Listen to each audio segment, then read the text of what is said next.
एक John Rambo एक पूर्व फौजी था। वह US army special forces unit का हिस्सा रह चुका था और उसे वियतनाम युद्ध में बहादुरी के लिए मेडल ऑफ ऑनर मिला था। युद्ध के दौरान उसे दुश्मनों ने पकड़ लिया था और एक जेल कैंप में बहुत बेरहमी से टॉर्चर किया गया था। फौज छोड़ने के कई साल बाद रैम्बो अमेरिका में यहाँ वहां भटकता है। वह किसी से झगड़ा नहीं चाहता, उसे बस शांति चाहिए। लेकिन जब अपने ही देश में उसे अन्याय का सामना करना पड़ता है तो उसे फिर से अपने पुराने जख्म और जंग की यादें ताजा हो जाती हैं। क्या तुम नहीं देख सकते ये आदमी पागल है? मुझे परवाह नहीं है। साल 1980 अमेरिका। एक अकेला मुसाफिर जिसकी आंखों में खालीपन और चेहरे पर हल्की सी मुस्कान है, एक शांत झील के किनारे बसे गांव में पहुंचता है। वह किनारे के पास एक साधारण से घर पर जाता है और वहां दो औरतों से पूछता है कि क्या वे उस आदमी को जानती हैं जिसके साथ उसने वियतनाम युद्ध लड़ा था। वे औरतें उस दोस्त की माँ और बहन निकलती हैं। रैम्बो उन्हें एक पुराना कागज दिखाता है जिस पर उनका पता लिखा है और एक फोटो जिसमें वह और उसका दोस्त फौजी यूनिफॉर्म में साथ है। माँ का चेहरा सख्त हो जाता है और वह बताती हैं कि उसका बेटा पिछले साल मर गया, कैंसर ने उसे फिर से ले लिया। महिला को लगता है कि इसकी वजह एजेंट ऑरेंज है, वह जहरीला केमिकल जो युद्ध के दौरान जंगल खत्म करने के लिए इस्तेमाल किया गया था। इस खतरनाक रसायन ने जंगल तो नष्ट किए ही, साथ ही कई लोगों की जिंदगियां भी बर्बाद कर दी। जॉन ये सुनकर हैरान और चुप रह जाता है। वह धीरे से तस्वीर महिला को थमा देता है और वहां से चला जाता है। दुख उसके दिल में अंदर ही अंदर टूट कर गिर रहा होता है। वह खुले हाईवे पर आगे बढ़ता है। शाम होते होते वह वॉशिंगटन स्टेट के एक छोटे से शहर होप पहुंचता है। वहां का लोकल शेरिफ विल टीसल, जो शहर के हर इंसान को जानता है, जॉन को तुरंत देख लेता है और उसे एक नजर में पसंद नहीं करता। रैम्बो के लंबे बाल और जैकेट पर बनी अमेरिकी झंडे की तस्वीर विल को चुभती है। वह बिना बात के ही मान लेता है कि ये आदमी मुसीबत लेकर आया है। जॉन कुछ नहीं कहता, बस चुपचाप चलता रहता है। न कोई मुस्कान, न कोई सफाई। विल उसे लिफ्ट देने का ऑफर करता है। थोड़ी देर सोचकर जॉन उसकी कार में बैठ जाता है। वह कहता है कि वह पोर्टलैंड जा रहा है, लेकिन शेरिफ को यकीन नहीं होता क्योंकि पोर्टलैंड तो उस शहर की उलटी दिशा में है। जब जॉन कहता है कि उसे सिर्फ कुछ खाना चाहिए तो विल कहता है कि सबसे नजदीकी ढाबा 50 किलोमीटर दूर है। मतलब साफ है, वो चाहता है कि जॉन यहाँ से चला जाए। विल को अपने शहर को साफ सुथरा और शांत रखना पसंद है। एक ऐसा अजनबी जैसे जॉन, चुप, गहरा, अनजान, उसे खतरे जैसा लगता है। उसका मानना है कि मुसीबत को शुरू होने से पहले ही रोक देना चाहिए। सलीवा शहर के बाहर रैम्बो को उतार देता है और साफ कह देता है, वापस मत आना। जॉन फिर भी कुछ नहीं कहता। बाहर से शांत दिखाई देता है, पर अंदर सेना की ट्रेनिंग उसके गुस्से को थामे रहती है। जैसे ही हल्की बारिश शुरू होती है, वह बिना रुके सीधा फिर से शहर की तरफ मुड़ जाता है। वह शेरिफ की गाड़ी के चले जाने का भी इंतजार नहीं करता। उसे पता है उसके साथ अन्याय हुआ है और वह इसे ऐसे ही जाने नहीं देगा। विल उसे फिर देखता है और रास्ता रोकता है। इस बार जॉन उसकी ओर देखता भी नहीं। जब शेरिफ उसका हाथ पकड़ता है तो जॉन उसे एकदम सटीकता से झटक देता है। विल अब और बर्दाश्त नहीं करता। वह अपनी बंदूक निकालता है और रैम्बो को गिरफ्तार कर लेता है। जब तलाशी ली जाती है तो जॉन की बेल्ट से एक बड़ा चाकू निकलता है। तुम इतना बड़ा चाकू क्यों रखते हो? जॉन कहता है, शिकार के लिए। लेकिन विल उसकी बात को नजरअंदाज करता है और उसे थाने ले जाता है। थाने में हालात और खराब हो जाते हैं। विल उस पर आवारा घूमने, गिरफ्तारी में विरोध करने और छुपा हथियार रखने के आरोप लगाता है। बाकी पुलिस वाले उसका मजाक उड़ाते हैं, लेकिन विल को बस अपना कानून व्यवस्था का घमंड दिखाना होता है। उसे रैम्बो के कपड़ों से मिट्टी की महक आती है और कहता है इसे नहलाने की जरूरत है। जॉन अब और सतर्क हो जाता है। उसे वहां हर कोई दुश्मन जैसा लगता है। वह चारों ओर नजर दौड़ाता है। हथियार रखने की अलमारी, खिड़कियों पर लगी सलाखें, सब उसे उस कैद खाने की याद दिलाते हैं जहां उसे सालों पहले टॉर्चर किया गया था। अपने ही देश में फिर से कैदी जैसा महसूस करना असहनीय है। वह चुप हो जाता है, कुछ नहीं बोलता और तलाशी में भी विरोध करता है। डिप्टी जी उसके गले से डॉग टैग्स, सेना की पहचान वाली चेन खींच लेता है और पढ़ता है, जॉन रैम्बो। उसे ये जानकर भी कोई इज्जत नहीं मिलती कि वो एक सोल्जर है। जब वे उसकी उंगलियों के निशान लेने की कोशिश करते हैं तो जॉन जोरदार विरोध करता है। टीसल अंदर आता है और उसे धमकी देता है कि उसे 90 दिन की जेल और $250 का जुर्माना देना होगा। वह कोर्ट की तारीख सुबह 10 बजे तय करता है और कहता है कि इस कैदी को साफ करो। बाद में जब जॉन को कपड़े उतारने पर मजबूर किया जाता है तो पुलिस वाले उसके शरीर पर गहरे और भयानक जख्मों के निशान देखते हैं। एक युवा अफसर मिच अब सोचने लगता है कि ये आदमी असल में है कौन। वह चाहता है कि शेरिफ को बताया जाए, लेकिन जी अब तक गुस्से में है। वह जॉन को घुमाता है और डंडे से जोर से मारता है। और फिर आता है सबसे बड़ा अपमान। वे उस पर तेज प्रेशर वाली पानी की बौछार छोड़ते हैं और जी मुस्कुराता है जैसे ये सब मजा हो। जब पुलिस वाले सीधा ब्लेड, रेजर लेकर रैम्बो की दाढ़ी बनाने की कोशिश करते हैं तो उसका पुराना दर्द जाग उठता है। उसे वियतनाम युद्ध की भयानक यादें फ्लैशबैक की तरह दिखने लगती हैं।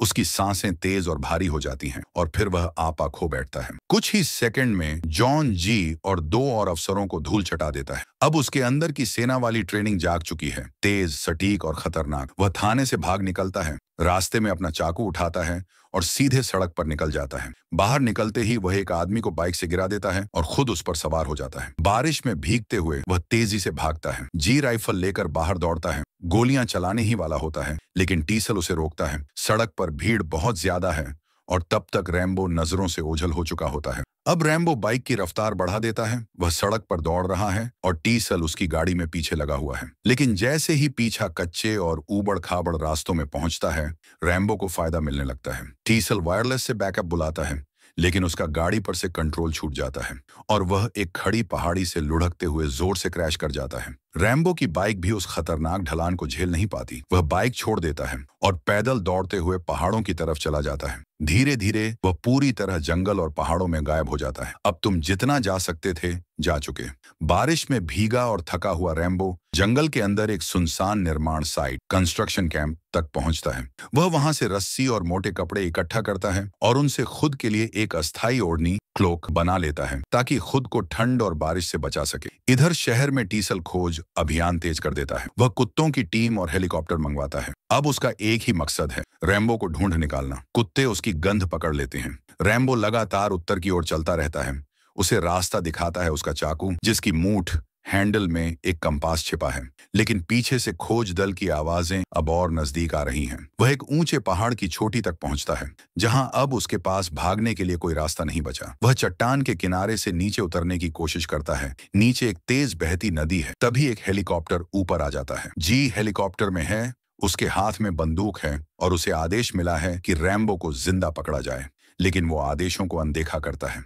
वह पायलट को चिल्लाकर कहता है, अगर तू हेलीकॉप्टर स्थिर नहीं रखेगा तो मैं तुझे गोली मार दूंगा। गोलियां चट्टानों पर लग रही हैं और रैम्बो चट्टान से चिपका हुआ है। उसे पता है कि यह ज्यादा देर नहीं चलेगा। उसके पास अब कोई रास्ता नहीं बचा। वह छलांग लगा देता है। नीचे गिरते समय वह पेड़ों की डालियां पकड़ता है ताकि गिरने की गति कम हो सके। इससे उसकी जान तो बच जाती है, लेकिन उसका दाहिना हाथ बुरी तरह फट जाता है। भी उसे खोज रहा है, लेकिन पेड़ों के कारण कुछ दिखाई नहीं देता। तभी रैम्बो छुपकर एक पत्थर उठाकर हेलीकॉप्टर की विंडशील्ड पर फेंकता है। पायलट डरकर झटका देता है और जी हेलीकॉप्टर के खुले दरवाजे से नीचे गिर जाता है, सीधे चट्टानों पर, और उसकी मौत हो जाती है। रैम्बो नीचे आता है, उसके शरीर को चेक करता है। कोई धड़कन नहीं होती। वह उसकी राइफल उठाता है और नदी के किनारे जंगल की ओर निकल जाता है। जब टीसल को जी की लाश मिलती है तो हेलीकॉप्टर से कोई जवाब नहीं आता, सिर्फ सन्नाटा। रैम्बो अपने चाकू में लगे औजारों से अपने कंधे की सिलाई करता है। इसके बाद वह धीरे धीरे खोज दल की ओर हाथ उठाकर बढ़ता है। लेकिन टीसल, जो एक ऊंचे किनारे पर खड़ा होता है, उसे चिल्लाकर कहता है, रुको। टीसल उसकी एक नहीं सुनता। बंदूकें उस पर सीधी तनी होती हैं। रैम्बो थोड़ा पीछे हटता है, तनाव में, सतर्क। तभी टीसल फायरिंग शुरू कर देता है। बाकी भी पीछे नहीं रहते। रैम्बो तुरंत चट्टानों के पीछे कूदता है और फिर से जंगल में गायब हो जाता है। टीसल अब हेलीकॉप्टर को बुलाता है ताकि जी की लाश लाई जा सके, लेकिन जवाब मिलता है, जी मर चुका है। टीसल गुस्से में चिल्लाता है, तो वो हराम हेलीकॉप्टर है कहाँ? लेकिन मौसम और तूफान इतना खराब हो चुका होता है कि कोई भी विमान उड़ान नहीं भर सकता। रेडियो पर आखिरकार सच्चाई सामने आती है। जॉन रैम्बो एक वीर सैनिक है, वियतनाम युद्ध का सम्मानित योद्धा। अब माहौल गरमाने लगता है। डिप्टी आपस में बहस करने लगते हैं और शेरिफ टीसल को ही दोष देने लगते हैं। तूने जरूरत से ज्यादा दबाव बनाया था। गुस्से में टीसल मिच को पकड़कर जी की लाश दिखाता है और कहता है, मैं अपने दोस्त के लिए इंसाफ लेकर रहूंगा। बारिश में भीगते हुए खोजी कुत्ते आगे बढ़ते रहते हैं, लेकिन मौसम अब और भी मुश्किल हो गया है और साथ ही लोगों का मनोबल भी टूटने लगता है। तरह से लड़ाई के मोड़ में आ चुका है। उसके पास अब हथियार भी है और अनुभव भी। वह जंगल में जगह जगह जाल, ट्रैप्स लगाता है। वह एक हैंडलर के पैर में गोली मारता है, फिर कुत्तों को फंसाने के लिए एक नकली संकेत, डिकॉय का इस्तेमाल करता है और कुत्तों को मार देता है। टीसल अब भी हार मानने को तैयार नहीं है। वह अपनी टीम को आगे बढ़ने के लिए कहता है,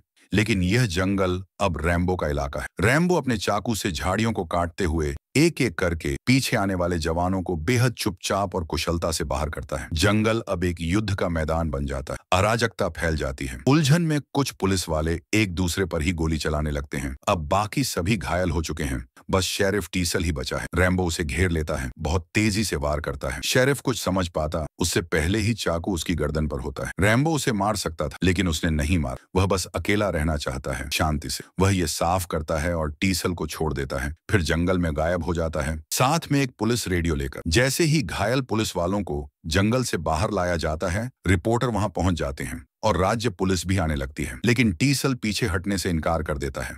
उसके लिए यह अब भी उसका ऑपरेशन है। अब जब उसे और ज्यादा पुलिस बल मिल गया है, वह इसे खत्म करने की ठान लेता है। तभी कर्नल सैम ट्रॉटमैन वहां आता है। वह कहता है, मैंने रैम्बो को ट्रेनिंग दी थी और 3 साल वियतनाम में उसकी कमान संभाली थी। वह सभी को बताता है कि जॉन रैम्बो अब तक का सबसे बेहतरीन सैनिक था। बिना खाना, पानी या किसी मदद के भी वह जिंदा रह सकता था, चाहे हालात कितने भी बुरे क्यों न हों। ट्रॉटमैन खुद हैरान है कि रैम्बो अब भी जिंदा है। वह टीसल को चेतावनी देता है, अपनी जिद छोड़ दो और यह पीछा बंद कर दो। रैम्बो को कुछ समय दो, फौज उसे सही तरीके से संभाल लेगी। लेकिन टीसल झुकने को तैयार नहीं। वह कमजोर नहीं दिखना चाहता। अब उसके पास 200 प्रशिक्षित अधिकारी हैं और उसे भरोसा है कि वे रैम्बो को चारों ओर से घेर लेंगे। ट्रॉटमैन जाते जाते बस एक गंभीर चेतावनी देता है, ताबूत तैयार करना शुरू कर। टीसल उसे रोकता है और साथ चलने को कहता है। उधर शहर में सब आने वाले तूफान की तैयारी कर रहे हैं और रैम्बो शांतिपूर्वक जंगल में जिंदा रहने की कोशिश कर रहा है। वह जंगली सुअर का शिकार करता है खाने के लिए और एक सुनसान केबिन में डेरा डाल लेता है। चोरी किए गए पुलिस रेडियो से वह सब सुनता है। पुलिस वाले उसे सरेंडर करने के लिए कह रहे होते हैं, लेकिन रैम्बो कुछ नहीं कहता।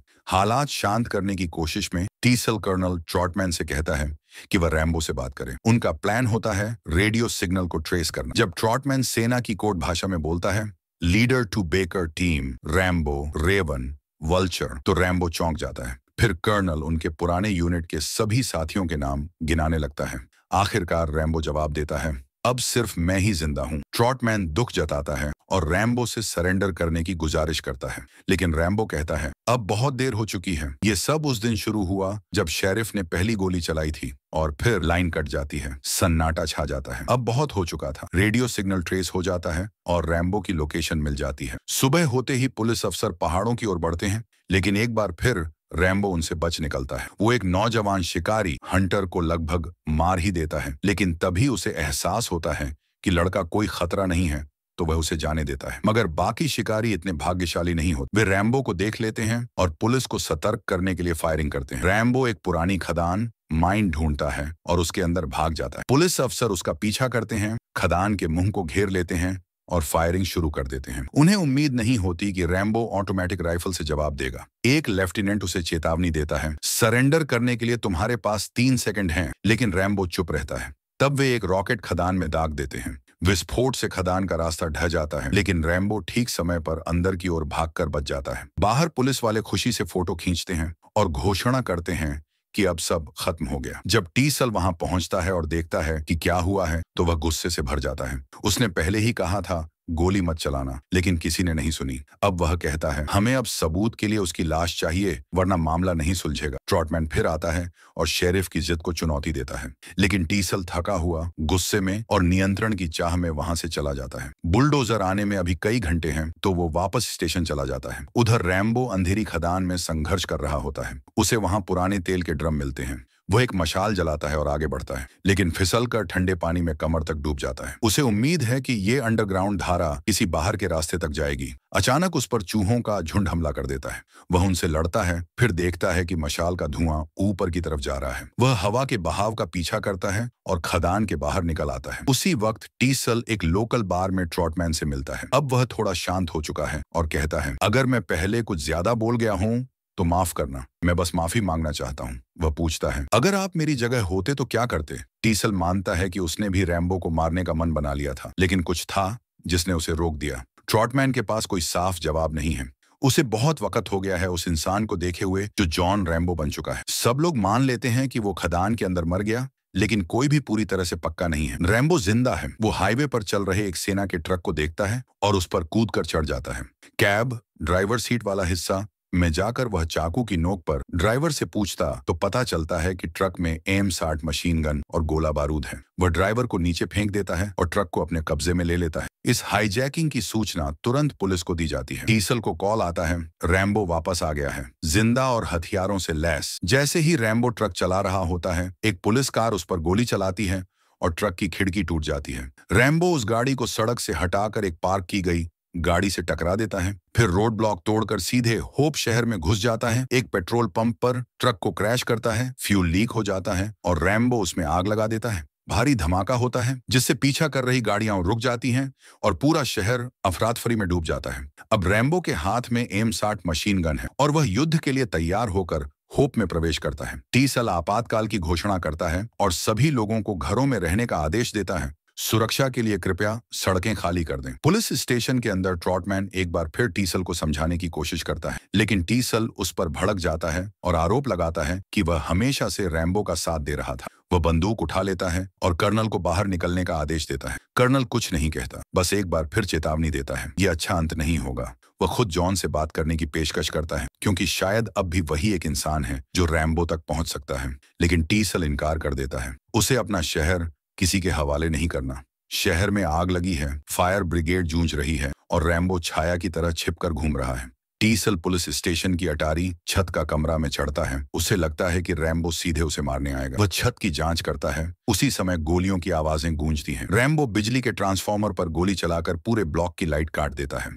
वह दुकानों पर गोली चलाता है ताकि पुलिस तितर बितर हो जाए। फिर एक गन शॉप में घुसता है और बारूद को आग लगाकर धमाका कर देता है। धमाका पूरी सड़क को हिला देता है। डीसल परेशान है, उसे समझ नहीं आता अगली गोली कहां से आएगी। फिर रैम्बो सीधे पुलिस स्टेशन पर गोलियां चलाता है। गोलियों की बौछार में रैम्बो खुद बिल्डिंग में घुस जाता है। उसे पता है कि डीसल ऊपर है। डीसल पहले गोली चलाता है, लेकिन रैम्बो नीचे से ऊपर की ओर फायर करता है, जिससे डीसल छत के कांच तोड़कर नीचे गिर जाता है। वह जमीन पर गिरता है, घायल। रैम्बो उसके ऊपर खड़ा है, गोली चलाने ही वाला है। तभी कर्नल ट्रॉटमैन की आवाज धुएं के बीच गूंजती है, रुको। डीसल जमीन पर पड़ा कराह रहा है, फिर भी रैम्बो को पागल कहकर गालियां देता है, लेकिन कर्नल शांत और सख्त लहजे में बोलता है, अगर तुमने आगे कुछ किया तो पूरी अमेरिकी सेना तुम्हारे पीछे पड़ जाएगी, कोई भी जिंदा नहीं बचेगा। आखिरकार रैम्बो बोलता है, वो टूट जाता है। वो सब कुछ कह देता है जो अब तक अंदर दबा रखा था। मैंने ये सब नहीं चाहा था। मैंने देश की सेवा की, मैंने उसकी जंग लड़ी, लेकिन जब मैं वापस आया मुझे फेंक दिया गया। वियतनाम में वो मिलिट्री टेक्नोलॉजी हैंडल करता था, आज कोई मामूली नौकरी भी नहीं दे रहा, कोई इज्जत नहीं करता, सब मुझे आवारा कहते हैं। मैंने सब कुछ दिया और बदले में कुछ नहीं मिला, और किसी ने मेरी मदद नहीं की। उसकी आंखों में आंसू हैं, आवाज में गुस्सा। मैं बस घर जाना चाहता हूँ, क्या आप कॉल करके। उसकी आवाज टूट जाती है। उसे अपने वो साथी याद आते हैं जो अब नहीं हैं। वो ट्रॉटमैन को बताता है कैसे एक दोस्त लैंडमाइन पर फट गया था, और वो मंजर आज तक भूल नहीं पाया। मैं सो नहीं सकता, किसी से बात नहीं कर सकता, बस उन दोस्तों से बात करता हूँ जो अब इस दुनिया में नहीं हैं। हर साल दर्द और गहरा हो जाता है। कर्नल ट्रॉटमैन आगे बढ़ता है और रैम्बो को गले से लगा लेता है। ये सिर्फ एक गले लगाना नहीं है। सालों बाद रैम्बो को पहली बार थोड़ी सी राहत मिलती है। कुछ पल के लिए वो दर्द, वो बोझ थोड़ा हल्का हो जाता है। कर्नल के साथ वो अपना हथियार नीचे रखता है और आत्मसमर्पण कर देता है। बाहर की जंग खत्म होती है और साथ ही उसके अंदर चल रही जंग भी। यह फिल्म डेविड मोरेल की बेस्ट सेलिंग किताब पर बनी है, पर पर्दे के पीछे इसकी कहानी कुछ और ही थी। फिल्म का पहला कट इतना खराब था कि सिल्वेस्टर स्टैलोने रैम्बो ने खुद उसे खरीदकर नष्ट करने की कोशिश की। अगर आपको यह एक्सप्लेनेशन अच्छी लगी हो तो चैनल को सब्सक्राइब करें, बेल नोटिफिकेशन ऑन करें और वीडियो को लाइक करें।